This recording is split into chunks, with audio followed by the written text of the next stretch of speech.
Bonjour les amis. Alors, malgré les grosses questions qui me travaillent, mon fils a cherché hier toute la journée, j'ai cherché une bonne partie de la journée. On a trouvé certaines choses, mais qui n'expliquent pas tout. Pas tout, puisque donc un de nos amis, PM, a effectivement relevé l'incohérence de mes résultats.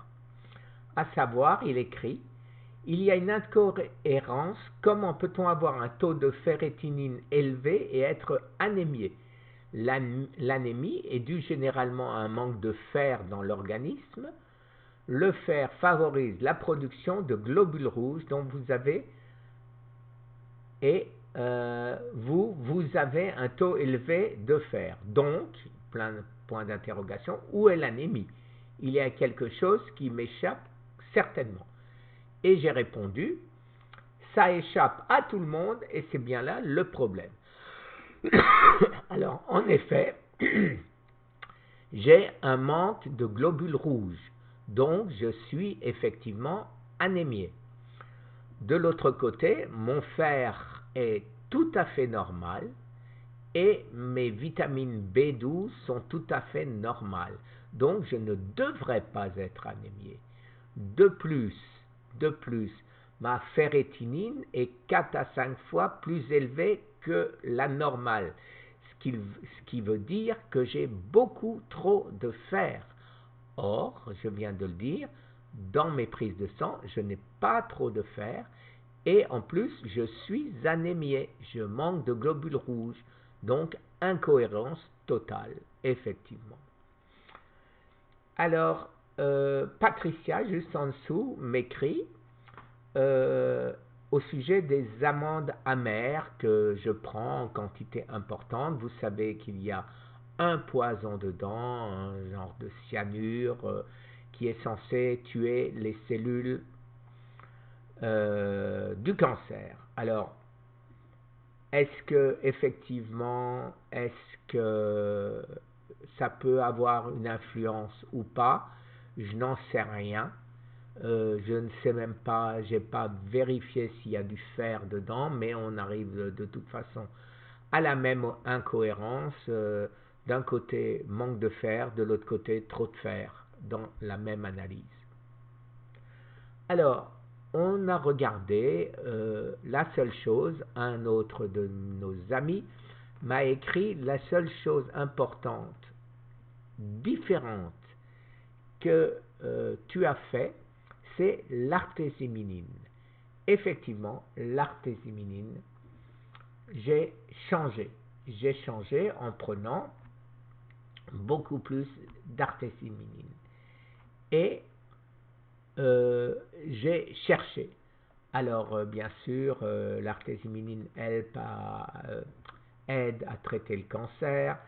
Bon, plein d'explications. Mais surtout, voilà, liver tox, c'est-à-dire liver tox, clinical and research information on drug induced liver injury.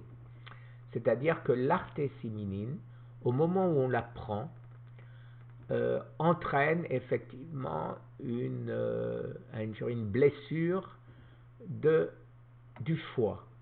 Alors, cette blessure semble effectivement disparaître quand on arrête la cure. Il parle de cure à peu près de 3 jours, etc. Alors, vous voyez, là aussi, Cholastic Liver Injury Secondary to Artemisinin. Donc, ce qui veut dire qu'il y a eu des blessures du foie suite à la prise d'artésiminine. Donc c'est peut-être le résultat.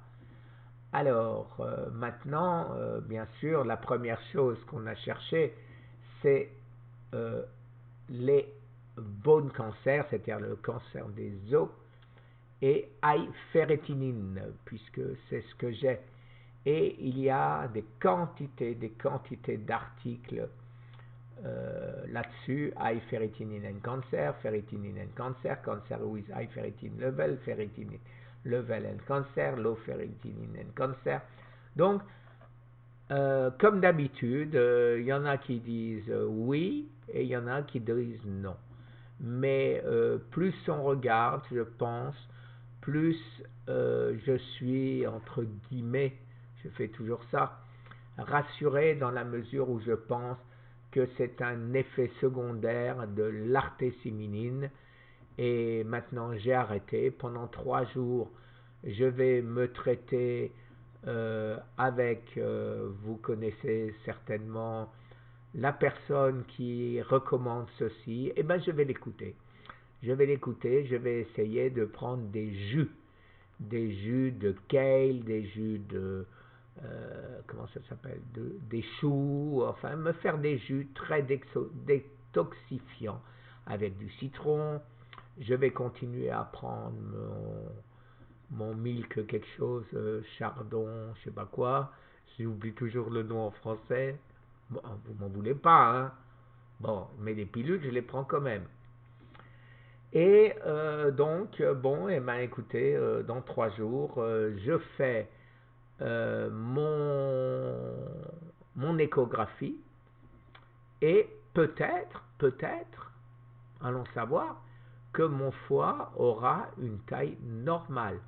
Je veux le faire avant, dès maintenant, puisque c'est lundi, et de cette manière, eh ben, je n'aurai pas d'angoisse, ou c'est encore gros, j'ai effectivement la maladie du foie gras, fatty liver, ou alors ça a déjà réduit, ça a déjà détox, et à ce moment-là, eh ben, c'était, je n'irai pas dire une fausse alerte, mais on connaîtra la cause. Voilà. Mais le spectre du cancer s'éloigne. Encore une fois, merci à Laurent Schwartz qui m'a sorti ça de la tête en me disant que ça ne ressemble pas du tout à un cancer. J'ai pas mal, j'ai rien, donc toujours mon PSA 0.2, c'est un bon signe marqueur qui montre que mon cancer, suivant mon expression, est à la niche pour l'instant. Donc, touchons du bois. C'en est. Mon bureau est en bois.